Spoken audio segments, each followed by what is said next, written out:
Hello, my name is Hakon, and welcome back, all you fabulous fighting fantasy aficionados, for yet another day of playing Masks of Mayhem, a fighting fantasy gamebook number 23, and a tricky one to solve, it seems.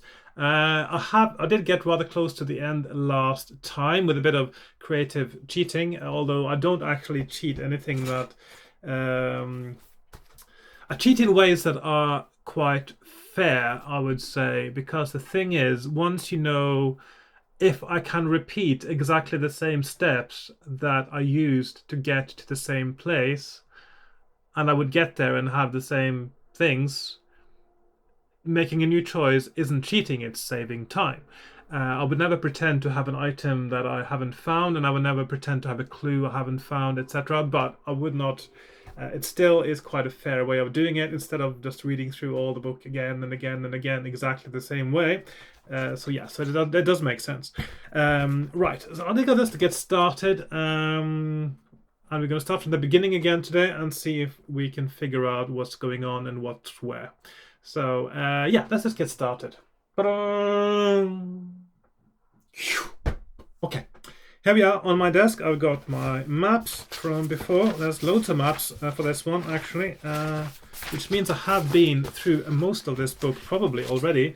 I got my book, my character sheet, my dice, and my pens. Let's just get started. Skill, no, 6. Yeah, we're going to go with 12 again today. Stamina, 18, and luck.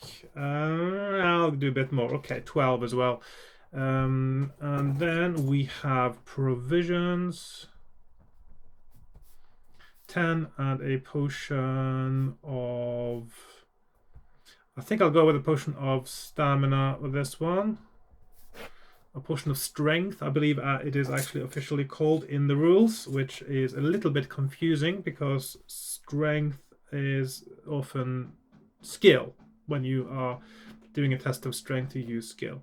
So, right, I think I'll just get started. Just find my first sheet of my map. Last time, so we have two main paths in the beginning that merge over here, maybe before. Going left, you get into the forest. Going right, you go into the hills.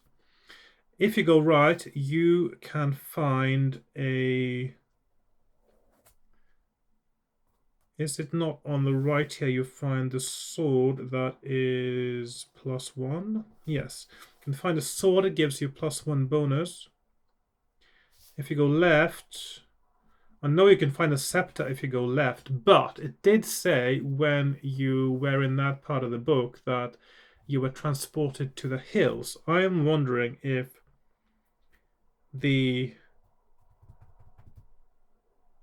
possibly the scepter is somewhere to be found on the right path as well. I don't know for sure. So I'm going to probably be playing this very pragmatically now and do a lot of sort of stepping back and maybe leave it off at some point and then continue from the same spot next time. I don't know, because it depends how close I am to the end. Now, I know there is a scepter and I know there is an orb. I know both of those items are somewhere for me to find. I don't know where to find the orb.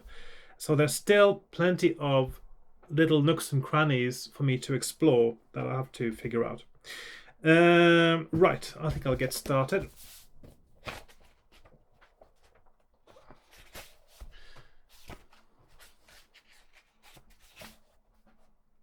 Right, I'm just gonna. I've done this so many times now. I presume most of you who are watching would have watched my previous episodes. So basically, the story is as follows: you are the ruler of a domain known as Arion, or Orion, I suppose, could be as well. And by the way, Orion, that is a mythological figure from Greek mythology. I don't know the full details, but there was a harp and a dolphin involved as well. I don't know the full story. Not to be confused with Orion, but there's an Orion as well. Anyway, you're the leader of Orion. You have a wizard who is your sort of almost co-leader, a sorcerer who has been walking the astral plane and seen that the evil sorceress Morgana has created golems that get to wear the masks of 11 out of the 12 sigils of magic, or the seals of existence. And if she manages to get to 12, there are 12 in total, she can dominate the world. So we have to save the world. He tells me this, and I need to deal with it because I, being such a goody two shoes, the evil magic will not be as powerful against me because I am incorruptible, apparently. So it tells me I should set off to the mountains of Krilganash up in the north to deal with Morgana myself. I don't really quite trust this sorcerer, though. I think he's behind it in some way, but I don't know anything about that yet. So you go to your armorer, who has polished your helmet and your sword, and it's a very special helmet. It is one that has belonged to the rulers of Arion for generations, and there is a myth that if ever it get lost, Arion would fall into chaos and would be lost to the cause of good, I suppose. And so he tells you to go to Fallowdale to meet Heather, who is the leader there, because he can help. He has a horn that will aid you in your quest. And that's how it starts, really. I'll just start from here. That was also paragraph 1, really. So I'm going to just continue now from paragraph 53, which is the next one I get to. Truehand, that is the armorer. Truehand's advice seems sound. Not far north of Arion is the vast Lake Necros. Just north of the lake lies Fallowdale. From there you could head north and slightly east over Pikestaff Plain, leaving Marsh Vile to the west, and through the foothills and mountains until you come to Krilganash itself, with its 5 ice-capped peaks lost in the clouds. After a few days of easy travel, with springs and game so plentiful that you still have all your original provisions, you reach the southern shore of Lake Necros, and the end of civilization as you know it. Beyond this, the ways are unknown to the people of Arion.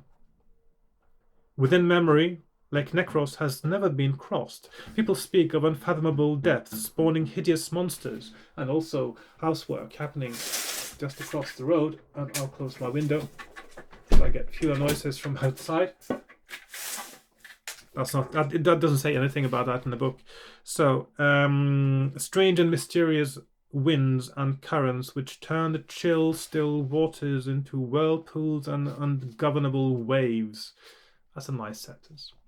Nevertheless, your most direct route is across it. Will you, bold hero that you are, build a raft and embark across the lake, or strike out around its eastern edge through rolling hills, or around its western edge through Affen Forest? Affen Forest, by the way, could mean monkey forest, because Affe in German is monkey or ape. So Affenwald in German would be ape forest. Now, there are bits on both of these paths that I have not explored yet. But last time I did the hills, this time I'm going to do the forest again. I'll probably alternate until I manage to find the right path now. What I like about this book at the moment is that in most fighting fantasy books, by the time that I've played as many times as I have now, I usually have quite a good track of where I'm supposed to go. In this one, I'm actually still not very sure at all. There are very few things in this book now that I know for sure this is where I have to go and this is what I have to do. And I quite like that as well. So, yeah. Anyway, I'm going to go west into Affen Forest. Ape Forest. 1021.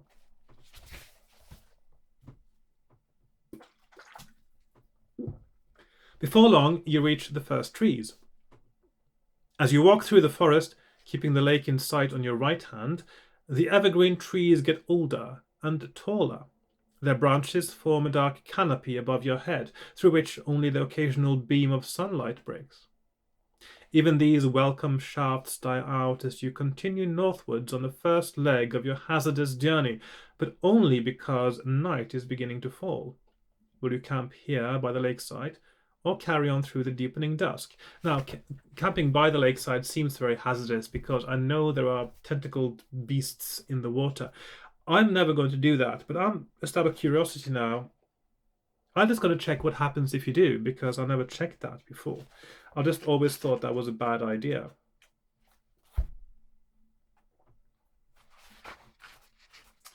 So I don't know if anything...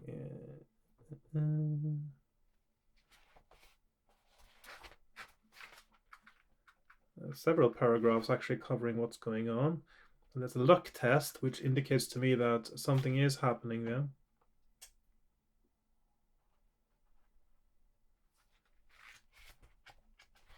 Maybe I get a chance to fight something, though. That would be fun.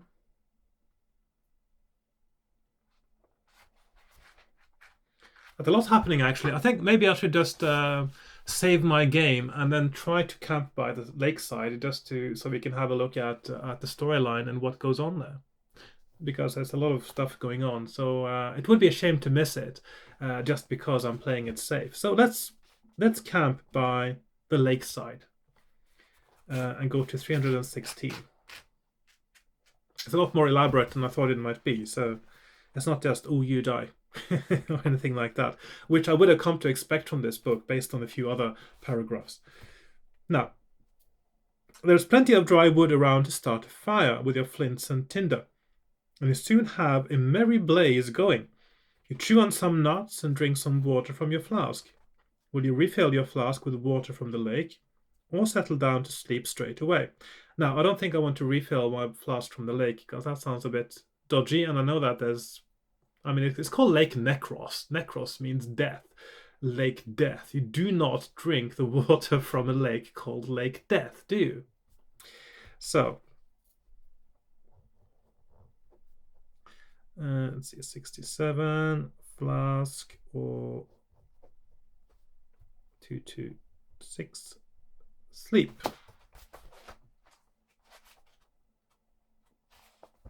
And this is, I really like this picture, by the way. I just have to show you this now. So we have here, okay. That is a really nice picture. Looks like something that could have been from Call of Cthulhu or something as well, with the tentacled beasts. Look at the detail on the tree there. That's just such a nice mood to it. You sleep as deeply as if you had no cares in the world, but in the small hours of the morning, something disturbs the quiet surface of the lake.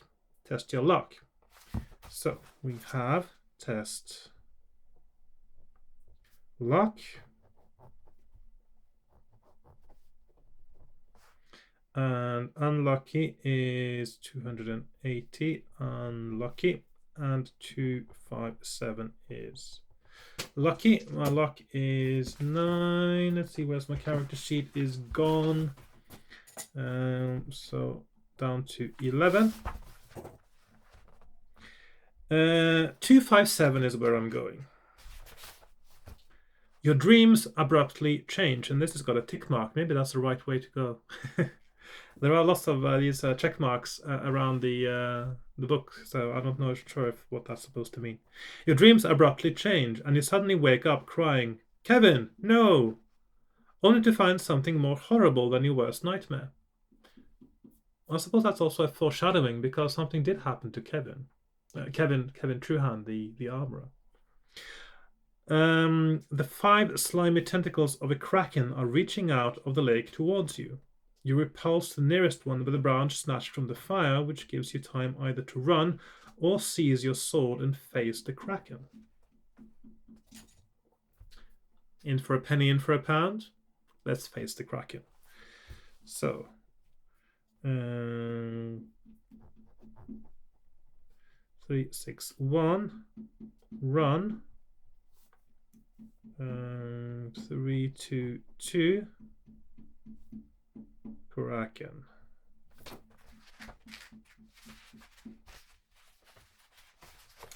The Kraken's ghastly head, with its huge beaked mouth snapping, appears out of the water behind the tentacles. But it is obviously afraid of the fire, and it stays well out of reach.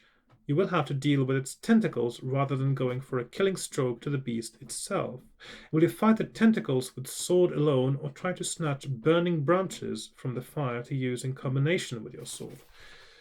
Okay.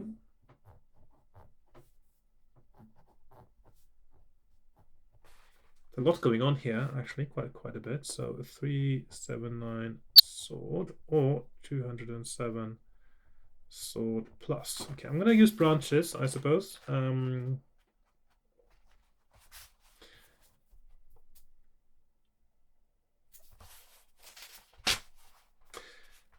With your back to a tree and the campfire in front of you, you may fight the tentacles one at a time. Before you fight each tentacle, you reach for a flaming brand from the fire. Roll 1 die. On 1 or 2, you succeed. In your haste, merely in burning yourself, lose 1 stamina point. On 3 or 4, the brand you see sputters and dies before you have a chance to use it. That's not how burning branches work. On 5 or 6, you succeed in getting hold of a securely flaming brand, and every time you win an attack round, you inflict 3 rather than the usual 2 stamina points. Okay, so with that lower scale, I would have been better off not using the fire, probably, but I'll do it anyway. So we have, I've got 12, 18. These ones have all 1, 2, 3, 4, 5. 2, 3, 4, 5, 6 sixes. So first one, flaming brand, I roll a 3 and nothing happens, which means I have to hit it 3 times. I've got 6 skill point advantage. So 8, 2 is a draw, 2 is a hit, 6 is a hit, and 3 is a hit. So the first one is gone. That's before before you fight each tentacle. Yeah, so next tentacle. First, I reach for the fire, and I roll a 5, which means now I'm going to do 3 damage each round. So his first round, 4.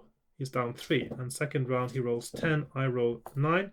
Second one is gone. Third one, I reach for a branch. I roll 1, and I lose 1 stamina point. He rolls 10. I roll 9.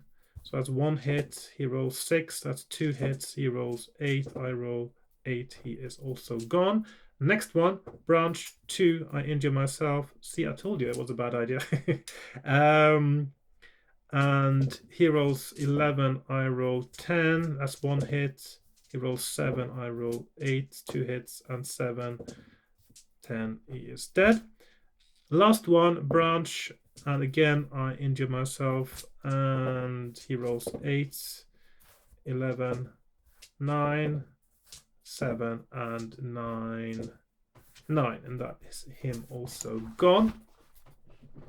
You can escape at any time by turning to 361. Okay, that is fine.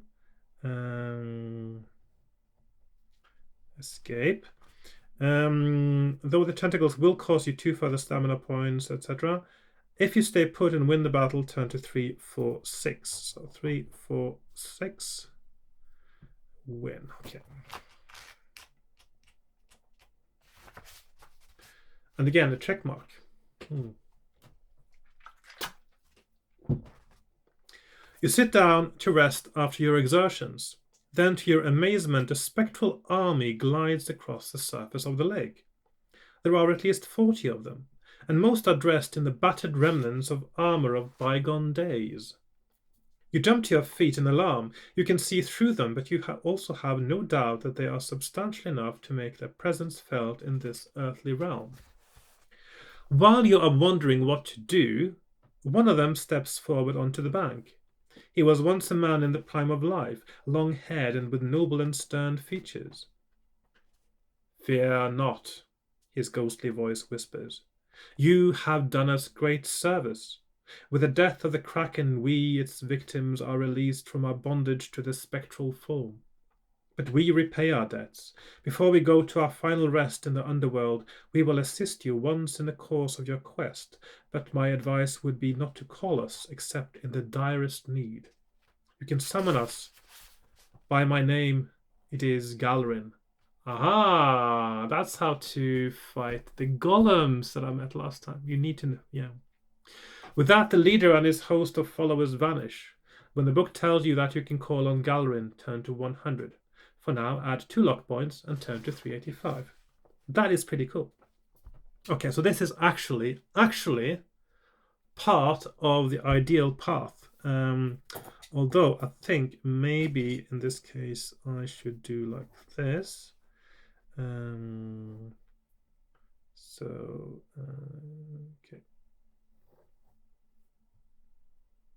Yeah. So Galrin 100. Luck plus 2. So my luck is now 12 again. And I go to 385. 385. I wasn't expecting that, but that is interesting. You decide not to spend any more time by the lake shore, and strike off north and slightly west, through the dark forest until you are no longer certain how far you have come or where you are. A slight lightening of the gloom and mist rolling in from the lake herald dawn. Would you slump down against a tree to rest, or press on? Right, so we have 171 or 398. Okay, so that is 398 or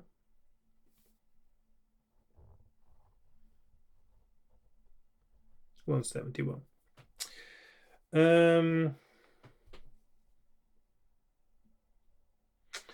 That means that if I press on, I'm going to get to the position where I get to fight the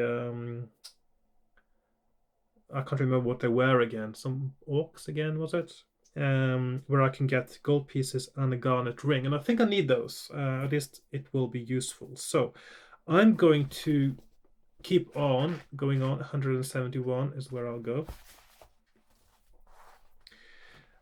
You twist and turn your way through the undergrowth.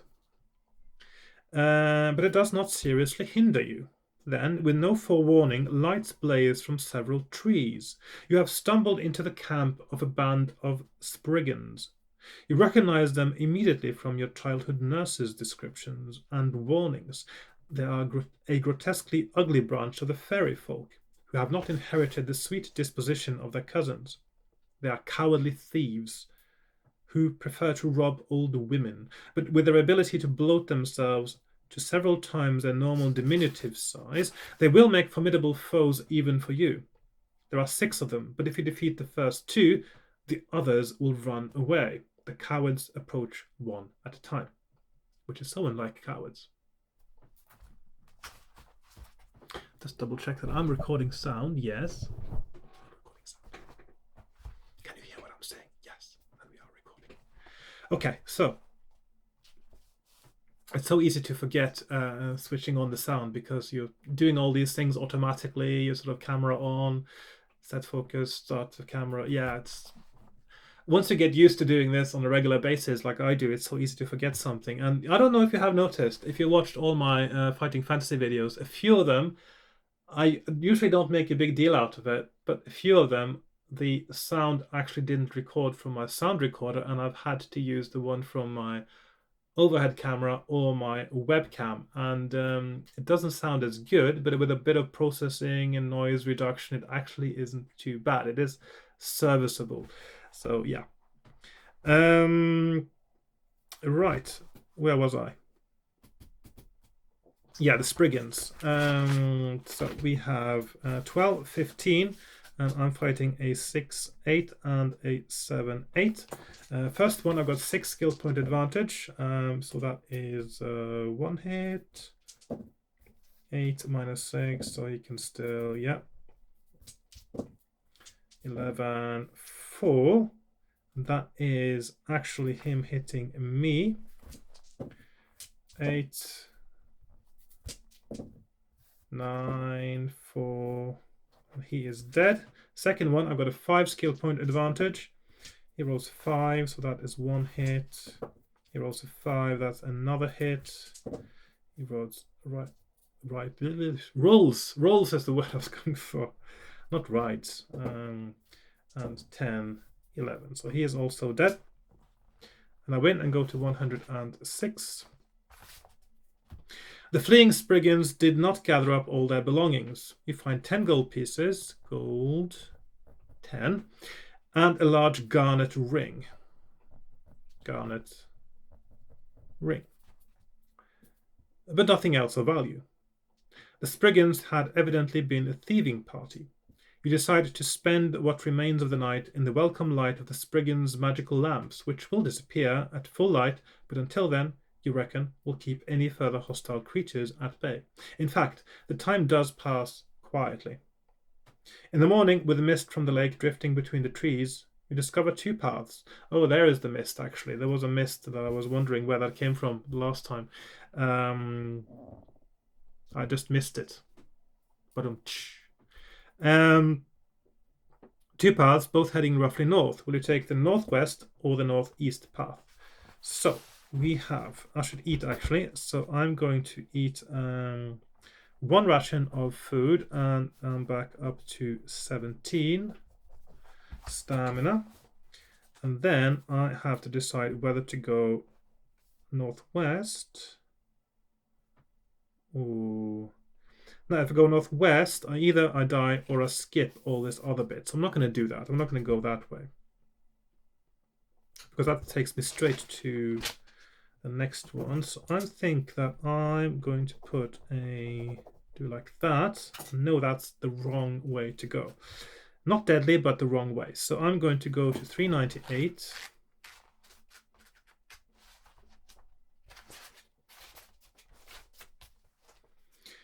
Reduce your stamina by 2 points if you have not eaten during the night, and I have eaten, so yeah. When you resume your interrupted journey, wisps of mist are still drifting between the trunks of the tall evergreen trees. And what was that?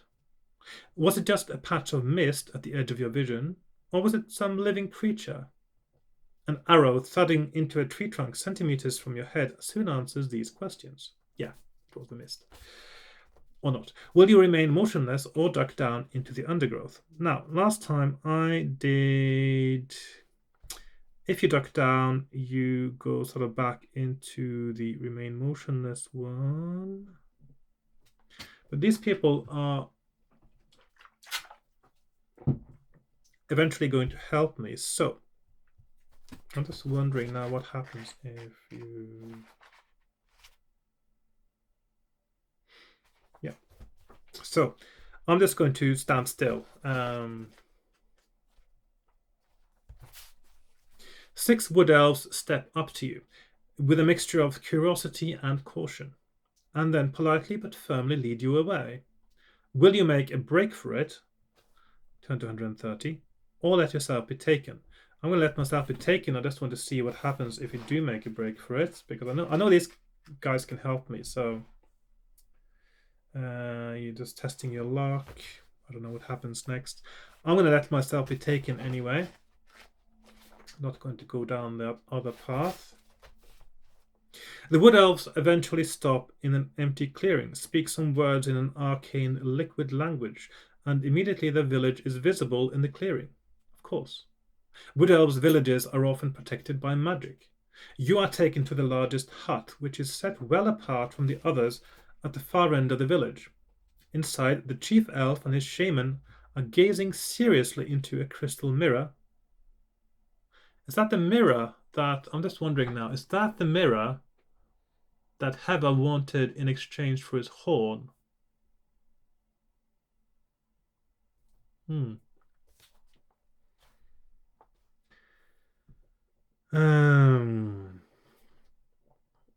They look up when you enter, and astonishment spreads over their faces. They dismiss your guards, and then the chief addresses you. Stranger, he says, what is it that you want? What are you doing here? Will you tell them of your quest, make up some other reason for being in the forest, or try to look in the mirror?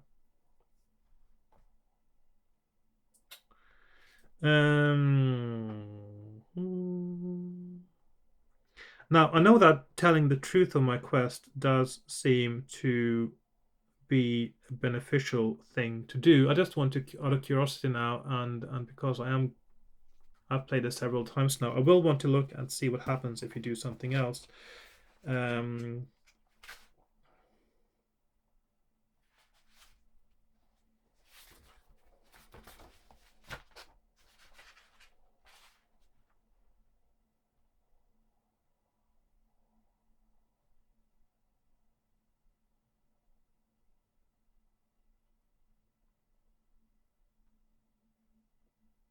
What the?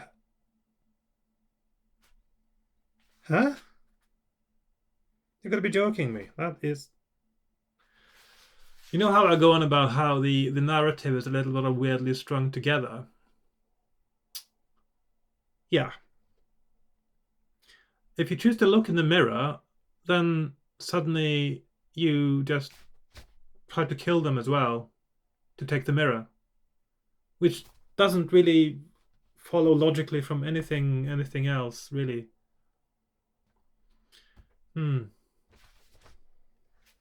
So I know that taking the mirror is going to be beneficial because I will get the horn, but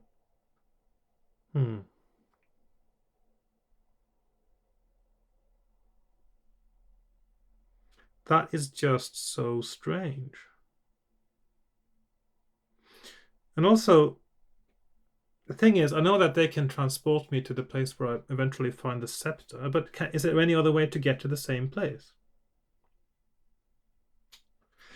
This is all a bit weird, but the thing is that I'm still going to check that is really strange.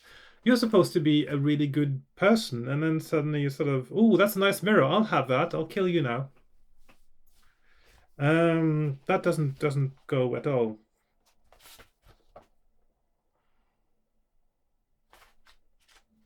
Let's see what happens on 5.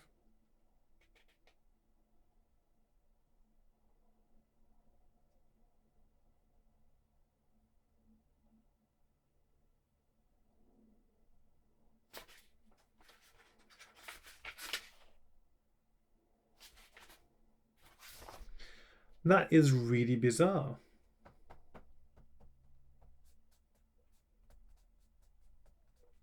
It just feels like such a wrong thing to do. I'm just gonna tell them about my quest now. Or maybe I'll save my game here. I'll save my game here and just see what happens if I try to take the mirror. And then I will go back here because I think it still makes more sense maybe to tell them about my quest. I mean, they are good. Yeah. So I'm gonna. So let's follow the book here now. So it says, try to look in the mirror. So that's all you're doing. You're standing here. These people are there. They ask, what are you doing here? And you just try to look in the mirror, which basically means, yes, I'm just looking over your shoulders because I'm a bit fascinated by this mirror now before I answer your questions. And then see what happens. Okay. If your hands are tied, turn to 192. If your hands are free, turn to 150. My hands are free. So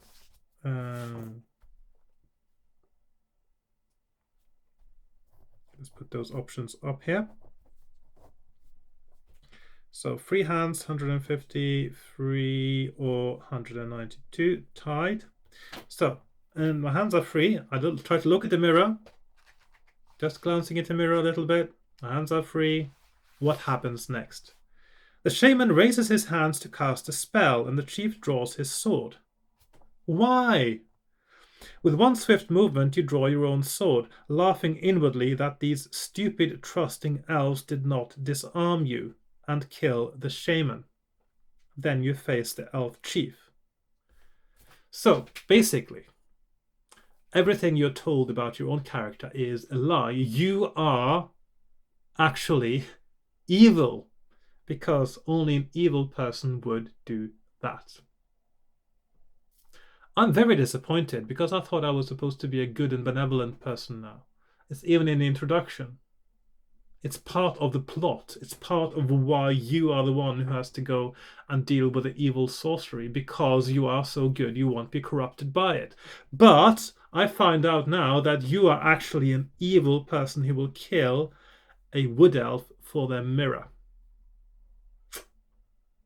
I'm shocked and very disappointed. Okay.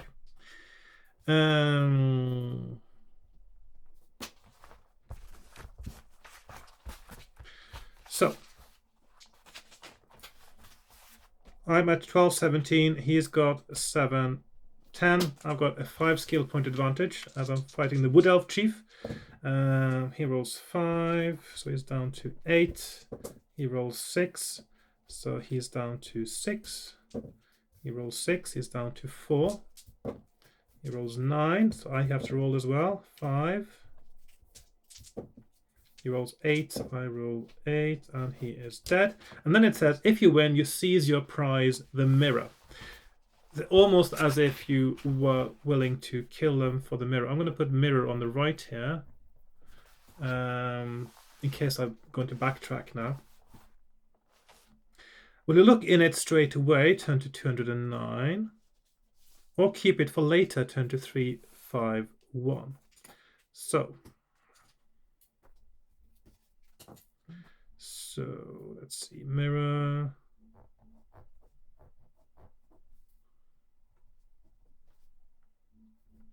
So either keep it for later, 351, keep, or 209.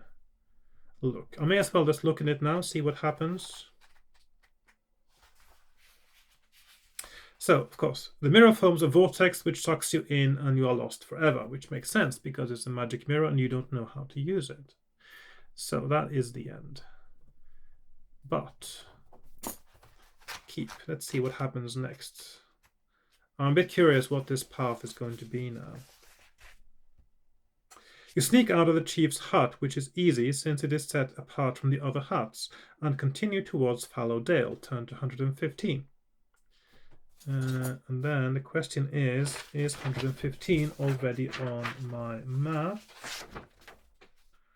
It is not. So 115, Fallow Dale.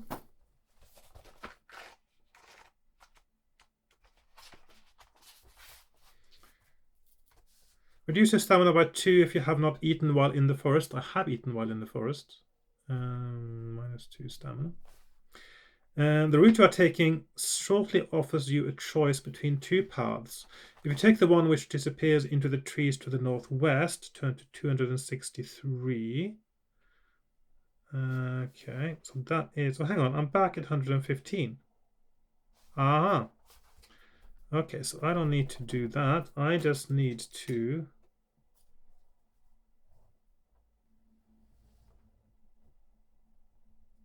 Okay, so that means if you kill the elves, you take the mirror, you have to go that shortcut to Fallow Dale. Or what is the shortcut? Because the other one, I suppose it's not really a shortcut, it's the other route that is the roundabout way. But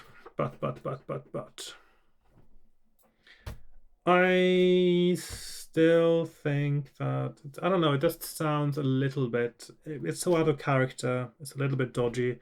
So I'm going to pretend that I didn't kill them for the mirror. I'm going to do this the right way according to my character, and that means that I'm going to tell them the truth about why I was here. So I'm going to go back in the hut with the shaman and the chief, and I'm going to tell them that I'm on a mission to save the world, basically. So, we have seen something of this in the mirror, says the chief, when you have finished explaining about your quest. If your hands are tied, turn to 319, otherwise turn to 154. I suppose your hands are tied if you try to run away, and they catch you anyway.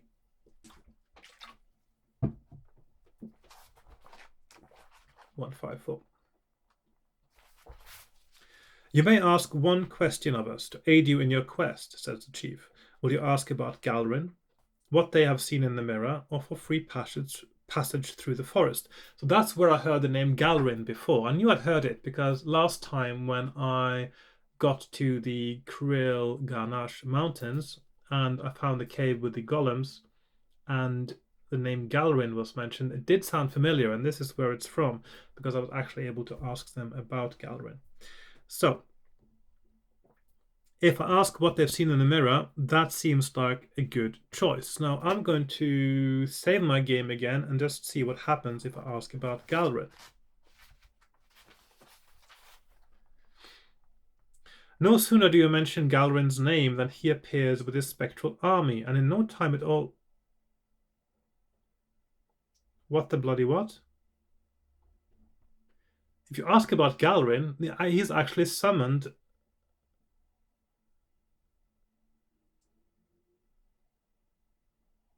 Okay. That is quite bizarre. So, okay. No sooner do you mention Galrin's name than he appears with his spectral army, and in no time at all they have razed the elves' village to the ground. Galrin comes up to you. Idiot, he wheezes hoarsely. Why summon us when there was no need? He and his army vanish, and you may not call on them again in this adventure. Still, the pickings from the village are rich. Apart from the crystal mirror, you find treasure worth 30 gold pieces and a magical bow with a quiver of arrows, which will add 1 to your skill score, even if that takes it over its initial level. So, okay, so that also doesn't sound like a great idea. Okay, so I'll just put that up on the map as well. So 30 gold pieces, bow +1, and the mirror are all you get there. So and you get the mirror. So it sounds to me like getting the mirror means you don't have... I don't know, it just sounds like so completely wrong, doesn't it? So yeah, so I'm not going to do that. I'm going to... Oh my god. I was really surprised to see how... Yeah, those choices.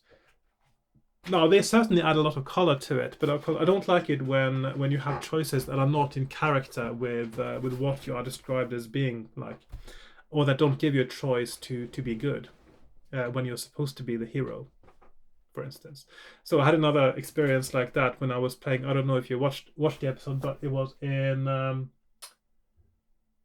which one was it again? Rebel Planet. Was it Rebel Planet? Yes, Rebel Planet, where you when this really nice, friendly museum guard shows you around in the museum cellars, and you see a hand grenade, and you say to yourself, "Oh, I want that hand grenade so much, I'm going to kill this guy to get it." It doesn't. It's not heroic at all. It means you are evil. So yeah. Oh well. I don't like it when they do this in game books. It doesn't happen very often, so it's quite glaring. So this is one of 2 game books that I really feel that you are not given an option sometimes to be evil. So you actually turn out to be evil instead of a proper hero. And you don't have a choice. Okay. Rant over for now. Take a look for yourself, says the chief, and hands you the mirror. At first, when you look in it, it is cloudy, but presently a brief image of startling clarity and potency emerges. You see yourself standing between 2 majestic oaks. Your arms are raised into the air, and each hand is holding an object. But the image is instantaneous, and you have time only to see that one of the objects is long. Before the mirror returns to its former cloudy state, still... Oh, actually, that was part of the previous sentence. You only have time to see that one of the objects is long before the mirror returns to its former cloudy state. Still, there is no doubt that you will remember this if you ever find yourself in such a spot. Add 1 luck point, which I don't have room for at the moment. You hand the mirror back to the chief. You don't pocket it or anything. He and the shaman smile at you knowingly. There is more that we have seen, says the shaman, but to tell you would deprive you of free choice, which is what determines a hero. There are riddles for the hearing and sigils for the seeing, and danger at every turn.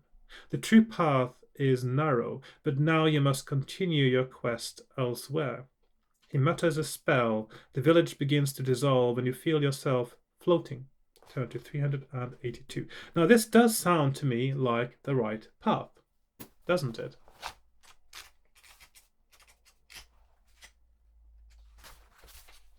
You find yourself among mist-shrouded hills. The position of the sun, dimly perceived behind the mist, tells you that you have been transported to the eastern side of the lake, well away from the elves' forest. So, basically now, by going to this side instead of going to the hills, I've been able to gain 10 gold pieces and a garnet ring. And then I'm being transported back again. So I'm still wondering, is it possible to get to this spot by... Yes, it is. It is possible because 362. Hang on. 362 is on both sides of the map. I didn't see that before. Okay, so that means it is possible to get the sword +1 and then go here and get the scepter. So that might actually be the best path. But then you don't have the clue about the trees and the scepter and the orb. Yeah. Anyway, it's interesting now because I feel I'm honing in a little bit on the correct path. Okay, so 382. Yes. Will you stay where you are until the mist clears, or press on regardless? Which doesn't sound like a good idea. Let's see what happens if you do press on regardless, because I'm not going to do that.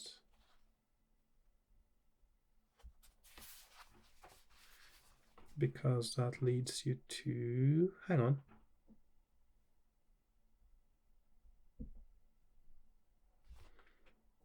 on. Pressing on regardless is the same as going to... As going to 138. Which means I can still get the sword +1. Okay. So 138. You can see only a few meters ahead of you, so you are pleasantly surprised when you come across a trail made by animals of some kind, running to your left and right. Will you turn left, right, or continue through the trackless hills? So, turning right is the end, turning left is good, and turning continue, I don't know what happens. I'll actually just look that up now as well, because I'm sort of doing that sort of thing. As a block test anyway. Usually isn't a good sign. Yeah, so I'm going to turn left anyway and go to 156. And this is where we meet our friend the White again. So whatever animals made the track were clearly not interested in traveling in straight lines.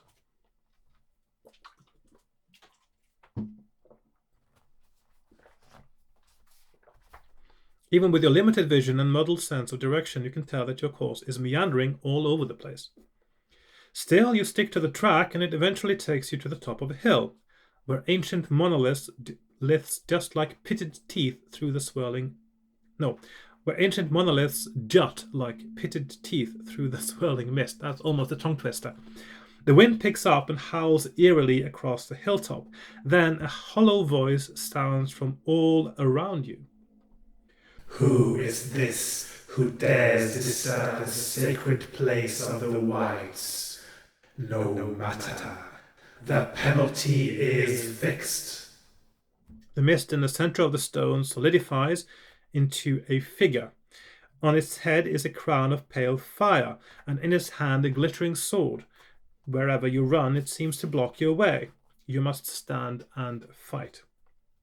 So, that means, this indicates to me now that we have a correct path. So, if you start on 1, you go to 53, you turn to the forest, you camp for the night, you fight the Kraken with your sword, not with fire, unless your skill is really rubbish. Then you get the information about Galrin, and then you go back where you meet the Spriggans, you get the gold and the garnet ring, you then move on there, and then you let yourself be taken away to the elves. You tell the truth. You're not bound.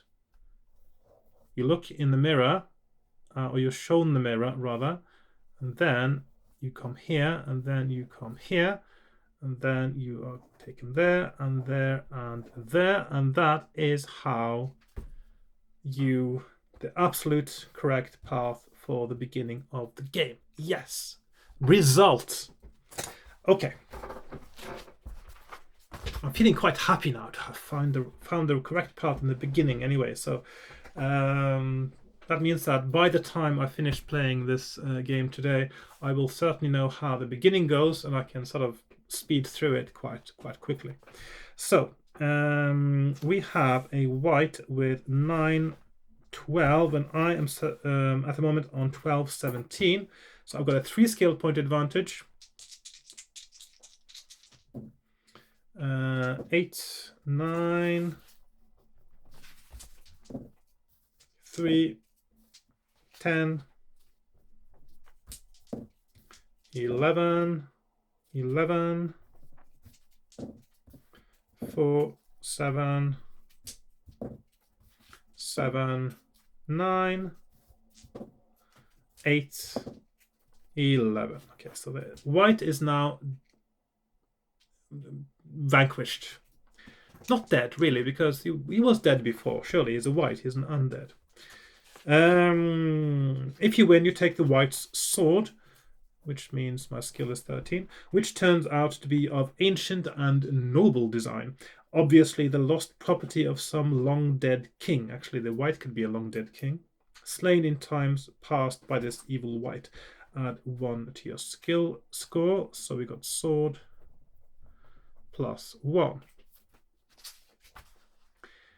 Even if this takes you over your initial score, and I've talked about that last time, how that is not really the best way to do it, and why this is a problem in fighting fantasy books, and why I just had to make a pragmatic rule for myself. They didn't get it right in the Warlock of Firetop Mountain. I don't know why they didn't keep doing that, because in Warlock of Firetop Mountain it said this gives you bonus to your attack score in combat. That is the correct way to do it. And then they tried to simplify it, and by simplifying it, they made it more confusing. So there you go. Right. So,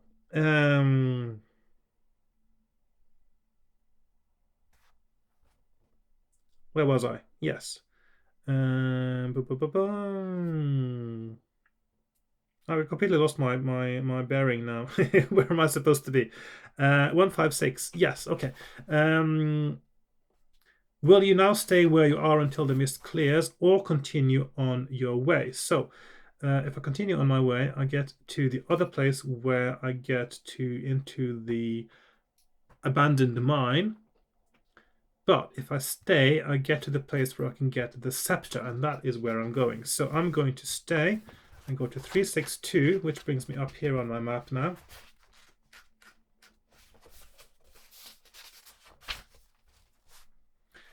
As the mist begins to clear, you can see buildings in the shallow valley below you. You duck down behind a stone. When you dare to peek around the stone, you find that the buildings are in fact I can't talk today. These buildings are in fact the dilapidated remains of a mine of some kind. They are obviously uninhabited, at any rate, by their former inhabitants. Will you have a look around or skirt the area? And that's another case of skirting there. There's a lot of skirting going on in this book. That's or at least 2 occasions of skirting. I think there might even be 3. So, still haven't skirted before in this case, but I have had a look around. I'm going to just see what happens if you skirt, because I'm being a bit sensible now. That is actually oh yeah, that's the same as leaving actually. So that means that skirting is the same paragraph as going up there. So basically it takes you straight there. I don't need an extra one there. So that's the wrong choice. I want to look around. So we are here. We want to go there. 181. That is the only possible correct option. Will you investigate the main shaft, the outhouse whose roof has collapsed, or the hut which looks fairly intact? I know that in the hut I find the scepter.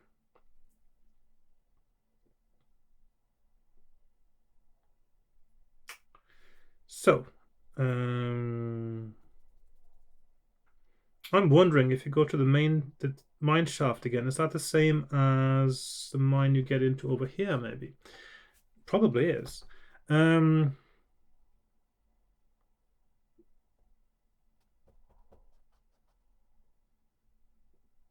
Still haven't checked out the outhouse.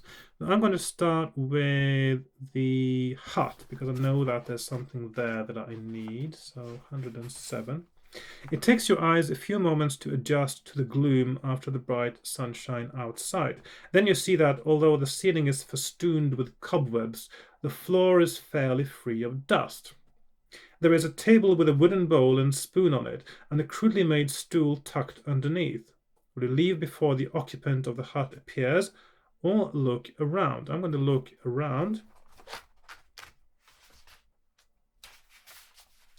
When you move further into the hut, a shape detaches itself from the deep shadows of one of the corners and shuffles towards you. At that moment, a beam of light, which is pouring through a small hole in the roof, illuminates your helmet. Immediately, the shape stops its shuffling, and you can now see that it is a human hermit or beggar of some kind, and he appears to be fascinated by your helmet. The next instant, the hermit drops to the floor and grovels at your feet, like an abject servant before his master or mistress.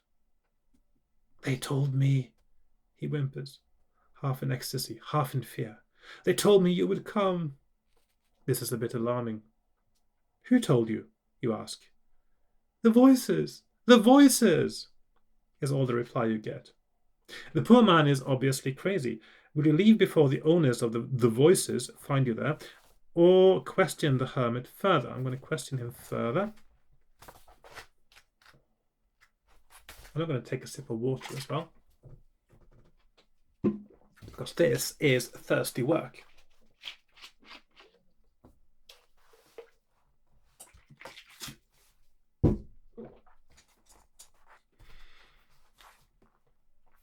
You can get nothing more out of him, but while you question him, he sidles off to the side of the room and, cringing, brings back a bundle of rags which he offers to you. When you unwrap them, you discover a magnificent scepter. It is made only of iron, but it's clearly of great age and has an aura of regal authority. You want to ask the old man about it, but he has collapsed unconscious on the floor. As you are stowing the scepter safely in your pack, you notice that it is inscribed with runes, which you translate as, "There should be just one ruler." Then you leave.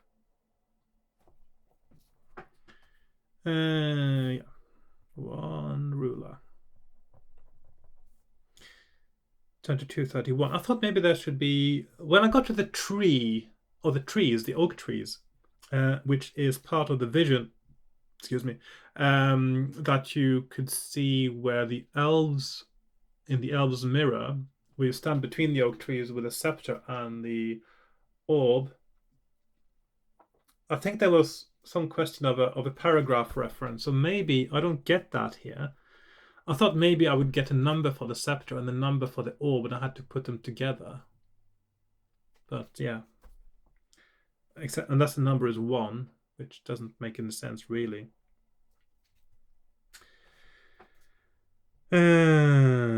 Right. Then you leave, turn to 231. No choice really. So, will you investigate the main shaft, or if you haven't already done so, the collapsed hut?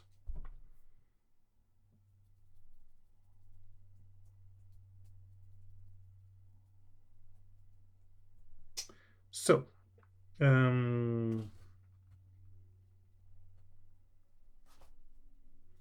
if I check out the, hang on, the collapsed hut, of course by the collapsed hut now they mean the outhouse. That's another little writing foible there. So I haven't checked out the outhouse yet. Saving my game, of course, as usual. Well, this looks quite nasty.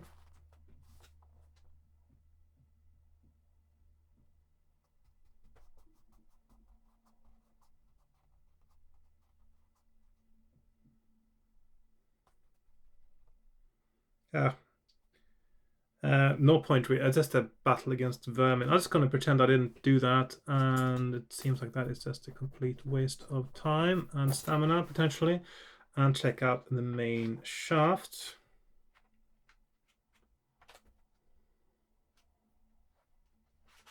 Three, 6. When you peer down the shaft, you can see a series of wooden rungs set into the smooth stone side and disappearing into darkness. A stale smell from the depths of the mine assails your nostrils. Will you go down or not? If not, you leave the area, turn to 343. If you go down, you can either trust to the ladder, or if you have a rope, you can tie it to a sturdy-looking beam and let yourself down. I don't want to let myself down, do I? I mean, yes, you know what I mean, metaphorically speaking. I don't have a rope. The only way to get a rope is over here. How did I get the rope again? Let's see where that came from now. Oh, the black hearts. Yeah. Okay. Now, the interesting thing to find out now is the rope essential? If it is essential, that means the correct path actually is over on the other side, maybe. Anyway, which still doesn't feel right, but this is the side where you get the clues. So I will presume the rope is not mandatory. So I'm going to go down and trust the ladder. So 289. So I'll save my game again. The thing is, I know the only other place to go now besides going down is to leave, and that brings me to map number 2 and Fallow Dale. So if there is anything else interesting down here, I need to find out if it is and what it is. So I need to go down and have a look. The rungs of the ladder remain secure for quite a way down, and by this time you can hear dripping below you, and the dank smell is strong. So you must be getting close to the bottom, but the increased dampness you find has rotted the rungs. They get more and more wobbly and then end altogether. You look down and can see the bottom, but cannot judge exactly how far it is, and the shaft is too wide for you to chimney out again. So once you're down, there will be no exit unless you can find one in the mine itself. Will you climb back out or let yourself go into space? So I'm going to have to try to go into space now and see if this has any benefits. And of course, I'm saving my game so I can go out if I need to. 54. Let's see what happens. So we have test your luck.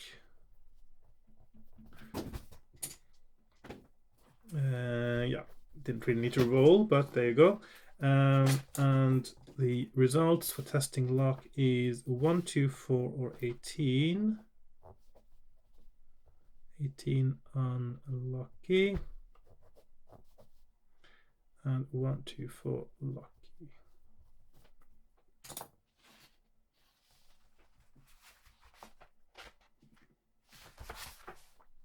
You land safely.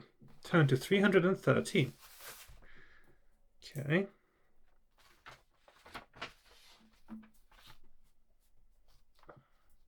Don't know how to map this now. Let's see. 313.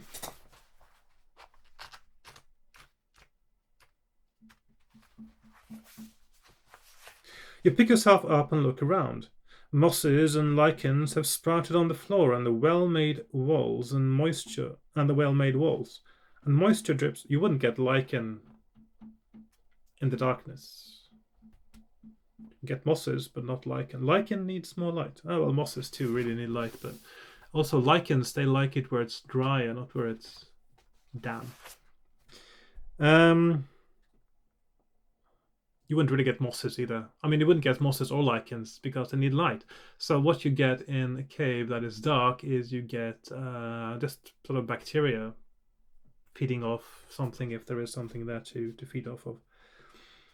Mosses and lichens, no, you don't get any of that. They still need light. Okay, so you get fungus, you get bacteria.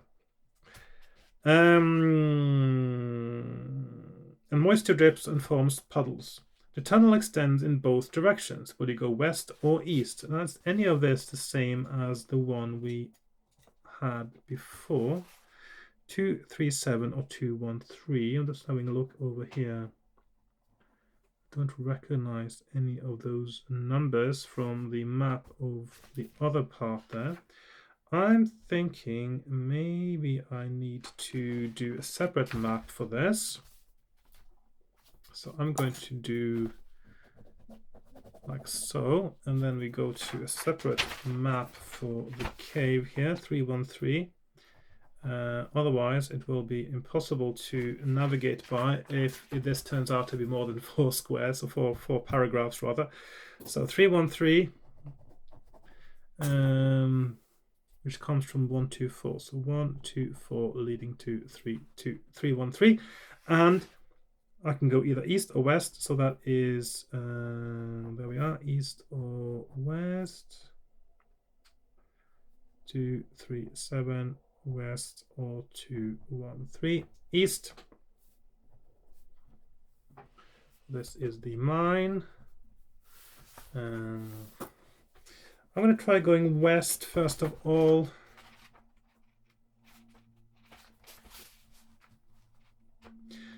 As you proceed west, you notice that there are evenly spaced shafts. This sounds very familiar again. There certainly was exactly the same text somewhere else. No, not the same paragraph number though.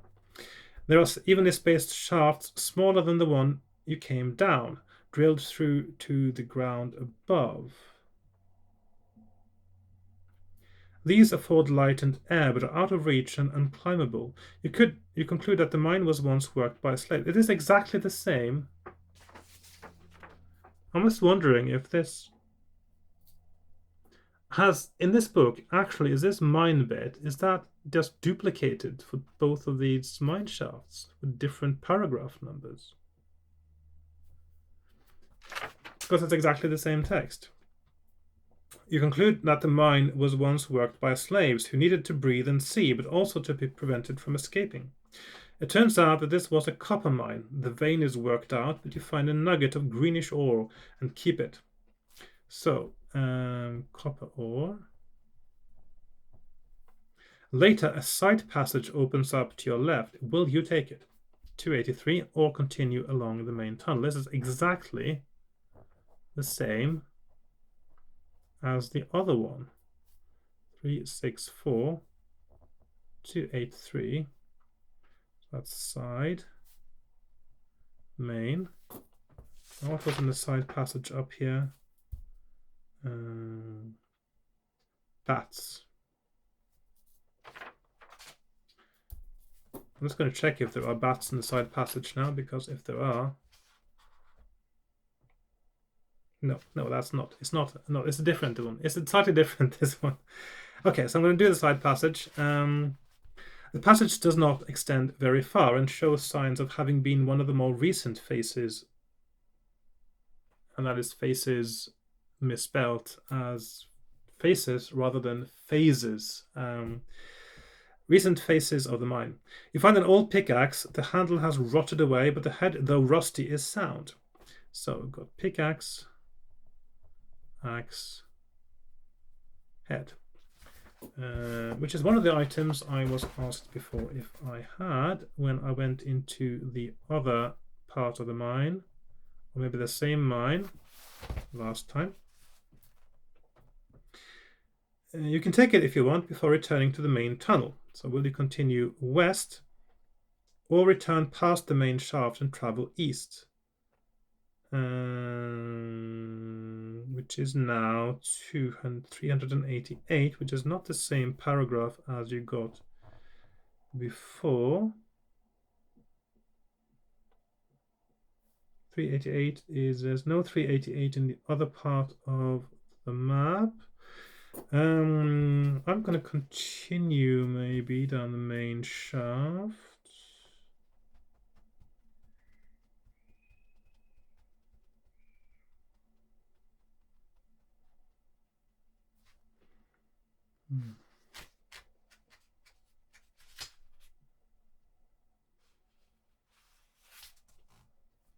Directly underneath one of the air shafts, you find a litter of small skeletons, presumably of animals that have fallen down, which are partially concealing a small fissure, no more than 3 centimeters wide.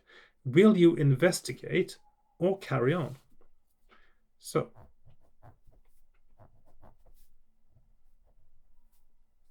3, 2, no. 5, 7, 3, 2, 8. Investigate or carry. Oh, and I'm going to investigate, of course. 3, 2, 8. While you delay to investigate the crack, you make an easy target for a black heart hunter who happens to look down the shaft from above. Purely out of malice, he fires a black-feathered arrow down the shaft and into your back. A somewhat larger skeleton will join the others. That is another really, really weird insta-death. No, not test luck. The end. The end. Again, that sounds completely unfair and completely random and illogical. The tunnel begins to slope upwards. I'm going the other way now, of course, having saved my game, as usual. The tunnel begins to slope upwards, which makes you hopeful of finding a way out soon. But then the shafts come to an end, and the way ahead is pitch black and the air gets foul. At first you wonder why the shaft should end, but then you reckon that you may be under the lake. Will you plod on through the darkness, or retrace the kilometer or so you have already travelled back past the main shaft in an easterly direction? So I'm going to test the waters, so to speak, and see what happens if you keep going. Now that I am exploring quite thoroughly today. Test your luck. So test luck. Luck is 11, yeah, so we rolled 8 and it's down to 10.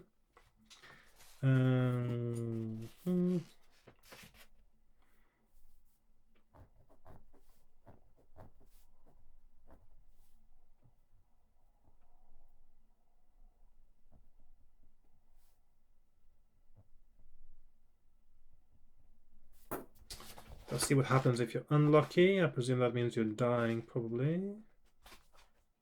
Yep. 373. You walk on and on, unaware that you have fortunately crossed a narrow span of stone over a chasm. Much later the tunnel narrows and you keep pressed to the wall to avoid bumping into the sides all the time. Will you keep to the right-hand wall or the left-hand wall? Okay.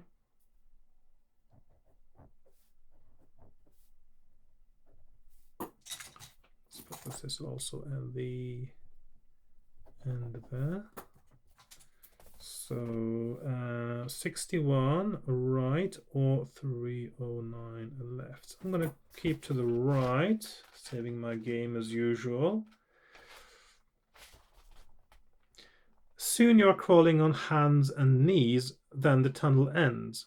You turn around. On the way back, will you keep pressed to the right-hand wall or the left-hand wall? Well,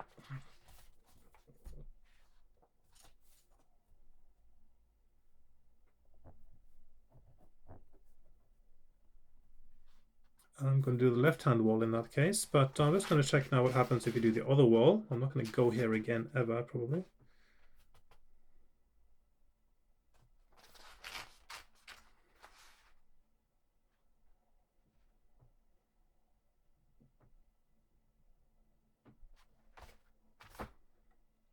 Actually, I'm going to do... yeah, sorry. Actually, this is almost cheating now because I did sort of accidentally see that there might be something useful if I did the other thing. So I'll let that go. Anyway, so that is... so I'm going to go left hand now.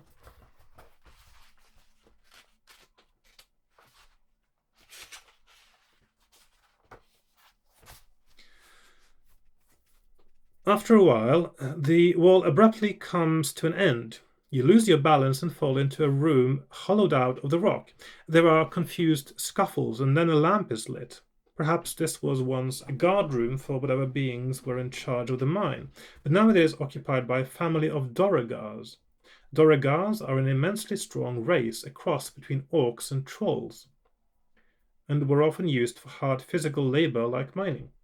It may be that this family is descended from the very slaves who once worked the mine, but you have no time to ask this lot about their ancestry. The male Doragar is attacking, wielding an axe, while the female picks up the two young ones and runs screaming down the tunnel to the west. Right, so 170. Okay, so we got a 9, 10. Mustn't forget I'm actually at 13 now, so I'm 13, 17, fighting in 9, 10. So I got a 4 skill point advantage. He rolls 2. He rolls 11. I roll 6. That means he hits me. He rolls 4. That means I hit him. He rolls 3. I hit him. He rolls 6. I roll 6. He rolls 9, I roll 9, and he is dead. If you win, you search the room. Doragars are famous for hoarding trinkets. Turn to 172. So, there is quite a collection of stuff, mostly worthless. You don't have time to make a thorough search in case the female returns and sees what you've done to her husband, or what the husband has tried to do to me, I suppose. That was self-defense, self-defense. But you have time to grab 3 of the following items: a plain brass earring, a snattercat's tusk, which has been engraved with delicate interweaving patterns, a leather pouch, which is tightly closed with a drawstring, 5 gold pieces, a stone statuette of some goddess, an empty water flask. Right, so either it's 5 TP, snattercat, tusk, leather pouch, statuette, water flask, brass earring, and that's 1, 2, 3, 4, 1, 2, 3, 4, 6 different items. I have to choose 3 from those. Gold, not so fussed about gold, so we can rule those out. The cat tusk sounds like something that was mentioned later. The cat tusk. The statuette sounds interesting. And the leather pouch. Yeah. Okay. These are all there. Then, since you don't want to meet the rest of the Doragar family, turn east to 141. So that's 141. And this still sounds like an exact replica of the other mineshaft bit, because there was also a mention of a Doragar family, there was a mention of a pickaxe head, which means that this section actually takes up twice as much space as it needed to. Oh well. Test your luck again. And then we go to 86 or 163. So 163 unlucky. Or 86 lucky. I was lucky. My luck goes down to 9. It's gone down quite a bit now. I am lucky and I go to 86. Again, you safely cross the chasm in the darkness. The gods must be smiling on you. Regain 1 luck point. +1 luck.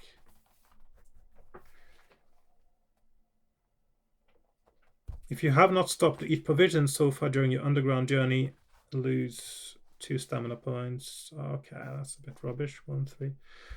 I mean, it would be much better if it said, okay, if you're hungry, eat provisions now, instead of losing things. Okay, I'm going to eat. So I'm going to go back up to X1. 1 provision up to 17 again. Your journey is long, but nothing happens. You pass the spot where the main shaft enters the mine and carry on eastward. So you're also now taken back to 388.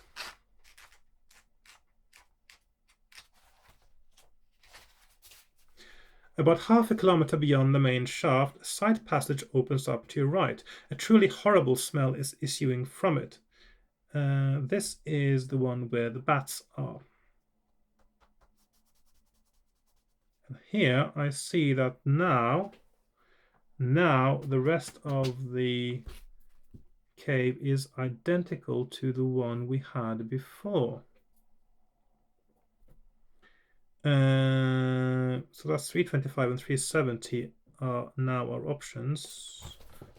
There's something happening differently on 2.3.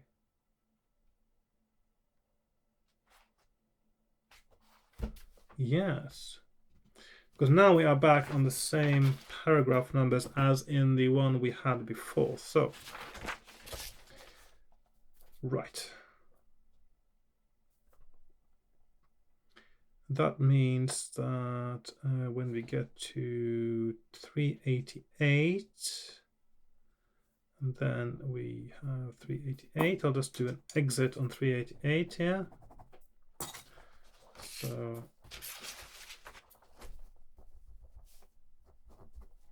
388 in, out. This is mine map, and then we are then taken from 388 to these 2 options here, either into the east where there's a smell and that's where the bats are, or going straight ahead. So I'm going to go straight ahead, 370. Shortly you reach a spot where the floor has subsided and a pool of stagnant water has formed, which is about 1 meter deep and 3 meters wide. And this is where you need to jump twice in order to survive. I don't think it's safe to wade through because there is a poisonous snake.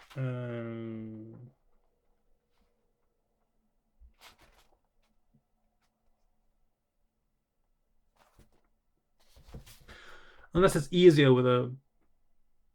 Okay. I'm going to save my game and try to wade through the water, see what happens. When you are about halfway across, the water snake which inhabits the pool coils itself around your legs. This really makes it very difficult to walk. That's not the first thing I would think of when I've got a poisonous snake around my leg, but yeah, there you go. Will you poke at the water snake with your sword or carry on struggling through? So I'm going to try to poke it with my sword, see what happens. So poke or struggle. 1, 1, 2, 7, poke. Also, if poisonous snakes, they don't coil themselves around something. That is constrictor snakes. Poisonous snakes, they just bite. And then they wait for you to die. Because that's how they hunt. That's how they protect themselves. A poisonous snake would put itself at so much risk if it tried to coil itself around something. It wouldn't do it. But that is the main weapon of a constrictor. So that also doesn't make any sense. So just like the moss and the lichen, this doesn't make any sense.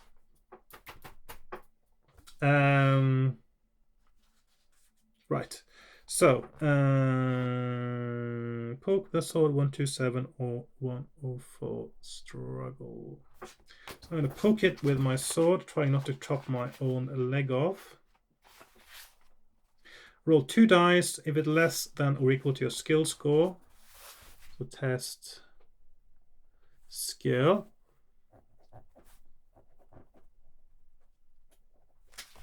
Uh, 203, yes, and 228, nope. Or the other way around. So that is no and yes. 228. You succeed in wounding the snake without also injuring yourself. The snake remains coiled around your legs, but it is now easier for you to wade through the water. Turn to 15. Okay. 15.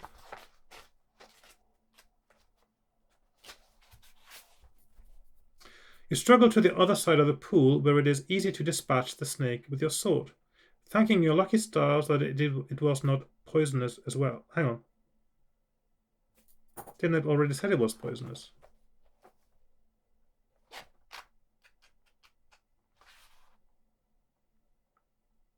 Oh, it says there's a water snake. I thought it said poisonous snake or venomous snake. Yeah, okay, that's fine then. Okay.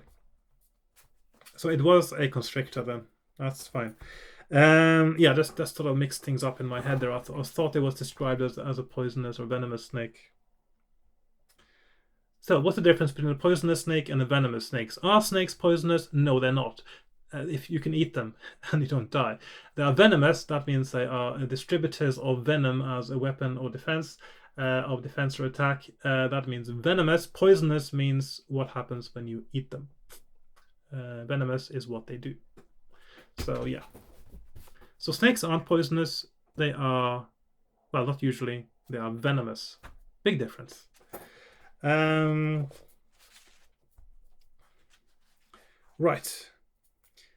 You carry on for several more kilometers if you have not stopped to rest and eat provisions. The monotonous single tunnel eventually comes to a fork. Will you take the left branch or the right branch? Let's see, where is this now?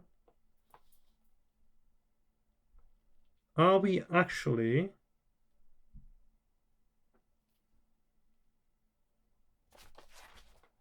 getting different paragraph numbers than where I've been? No, we haven't. 399 or 276. Yeah, I just wondered because I didn't recognize the numbers right away. I'm going to do my green pen to make it clear that this one goes up here. Right.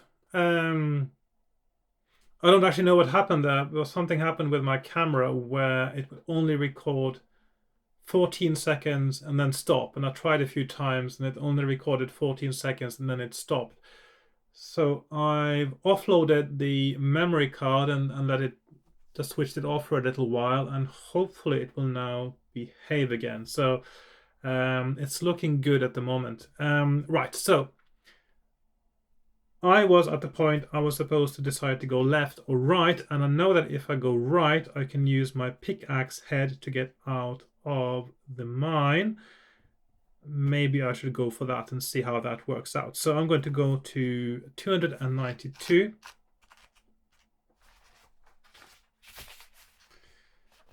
You manage to clear a few smaller rocks, but then struggle with a larger one, which is thoroughly wedged. But by using the... Hang on. I haven't got there yet. 276 is what I'm going to first. Okay, 276. I skipped the one. I went straight for the one with the pickaxe there. 276. After a couple of 100 meters, you reach a recent cave-in. Although it is pretty solid, you can smell fresh air seeping through the cracks, and you faintly hear birds singing from the other side. You could try to clear the rockfall with your hands or a pickaxe head if you have one. So I'm going to try the pickaxe head, 292. You manage to clear a few smaller rocks. Okay, that is actually an insta-death as well. I'm just going to read this one out. You manage to clear a few smaller rocks, but then struggle with a larger one, which is thoroughly wedged. But by using the pickaxe as a crowbar, you get enough leverage or leverage to dislodge it and causing the whole roof to crash on top of you. Your adventure is over. So that is actually a false. That's actually quite a clever incident, this one, because it's one that gives you hope and then it comes crashing down on you literally like a cave-in. Okay, so I have now I'm just going to get out. I think I'm going to get out of this mine now, and then I think I'm going to leave it for next time, because now I've actually been everywhere pretty much in this first section of the book, and I know the right path and I know what items you can get. I'm pretty sure I've got everything down. So yeah, so I'm going to turn left. I'm going to go to the exit of this cave. Still a bit more pragmatic cheating to make it fun here. So, as you trudge down this seemingly endless tunnel, the light fades from the shafts. It is night, but eventually you hear ahead of you the chuckling of a spring, and to judge by the lack of echo, it is not enclosed, but out in the open. The tunnel is coming to an exit. However, you also start to hear the shuffling of a large creature of some kind. It is impossible to tell in the darkness how far ahead it might be. Will you press on stealthily or risk a sprint for the open air? And this is a bit silly, because if you sprint, you can't. It turns out after you say you sprint, it turns out you can't see a thing, and so you just run into a wall. Yeah, that's very silly. So I'm going to press on stealthily. You find that the tunnel curves. You peep around the corner and see a monstrous silhouette against the star-spangled night sky, visible through the tunnel mouth. Test your luck. So luck is at 10. I roll 7. Yeah. So test luck. If you are lucky, go to 33. 33 lucky, or 6 unlucky. So I'm lucky and I go to 33. Roll 2 dice. If the total is less than your skill. Okay. So we have skill test.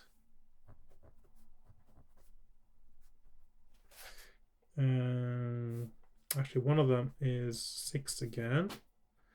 So 64.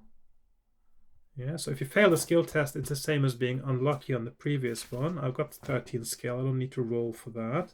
So I'm going to 64.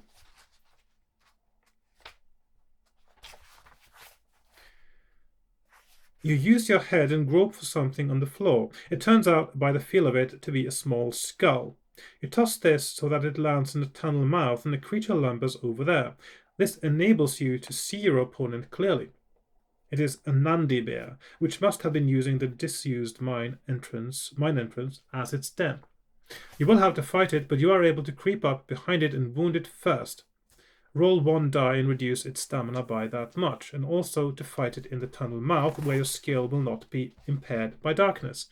So I roll 1 die, 3, so he loses 3 stamina points. So he is down to 9, 8. I got 13. I moved it up to 17, didn't I? With a provision.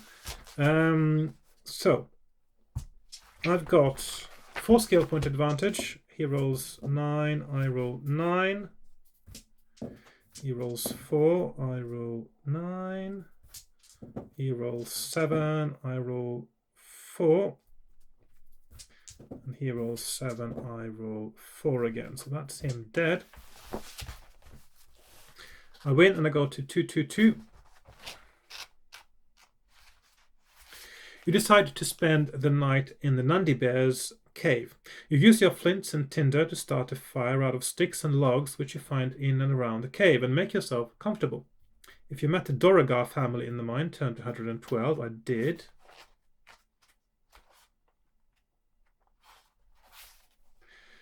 You decide to inspect the items you acquired in the Doragar's lair. You soon find that some of the items are just what they seem, but if you have a Snattercat's tusk, a leather pouch, or a statuette, okay. But now I've got all of these, so what do? I just let's see.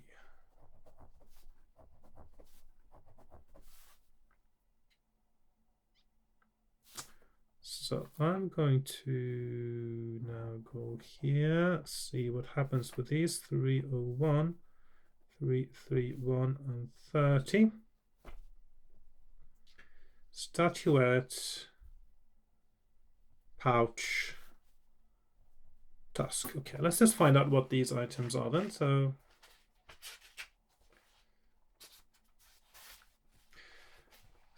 the statuette. On the base of the statuette are runes which give the goddess's name as Cholumbara, a minor agricultural deity of cool. Okay, so I've got a statuette, Cholumbara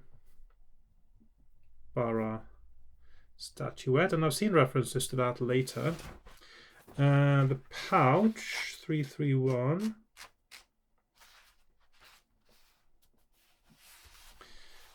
When you pick up the pouch and loosen the drawstring, you release a tiny flame asp which was nestling inside. It bites you on the hand. The poison takes 5 seconds to paralyze you and 10 to kill you.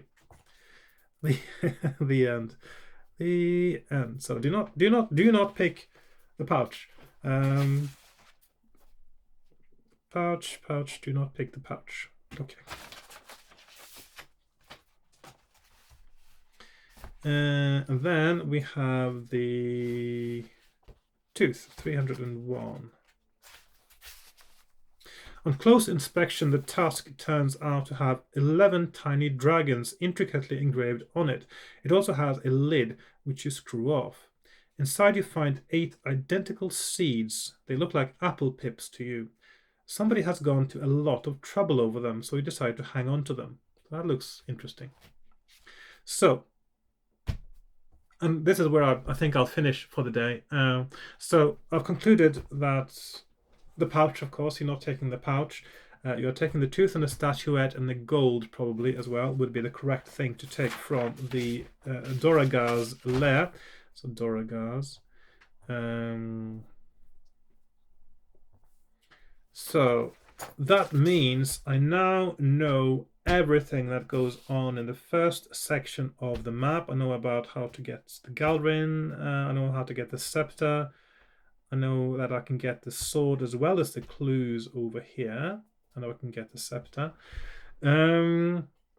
So that means that the next section of the adventure is going to be Fallowdale, and that's when I will have to find out what the correct path is from there on in. Right, I hope you enjoyed that, even though there was quite a bit of pragmatic cheating, so-called, or some people would call it that. But the thing is, as the way I see it, it is not cheating unless you pretend to have an item you haven't found, or a clue or a paragraph reference you haven't discovered. Because if you are on a certain paragraph where you die, whether it's an insta-death or a battle or a luck roll that went bad, it doesn't matter what that is. You could start from the beginning, if you have mapped it, that is. If you can start from the beginning and get to exactly the same place in the paragraph before, the previous safe paragraph, and do a different choice from there. And then you could say that, yeah, but what about the dice rolls or your abilities? They would be different. Yes, they would. Probably on the next run. But if you imagine that you are allowed to do as many runs as you need to get back to the same spot or the spot before, it's just about rolling the dice enough times. And if you just do that enough times, not only will you get exactly the same abilities and the same dice rolls effectively as before, you would get them an infinite number of times too if you just keep rolling. So the way I see it, I'm just saving time. I could have done it the proper way and rolled the dice and gone all the way through over and over and over again, but it doesn't make any sense because that's not fun. That's just a dice rolling exercise. You're just rolling like crazy until you get the same result. No, that's not fun. So that's why going a step back is actually in keeping with the spirit of the game, which is to enjoy yourself. So that's why I will do it. I will always do that. I will keep doing it, but I will not cheat. That is, I will not pretend to have items or clues that I haven't found. And that's how I will keep playing the game. So yeah, just to clear that up. So thanks for watching again, and I'll see you in my next one. Goodbye for now. Bye bye.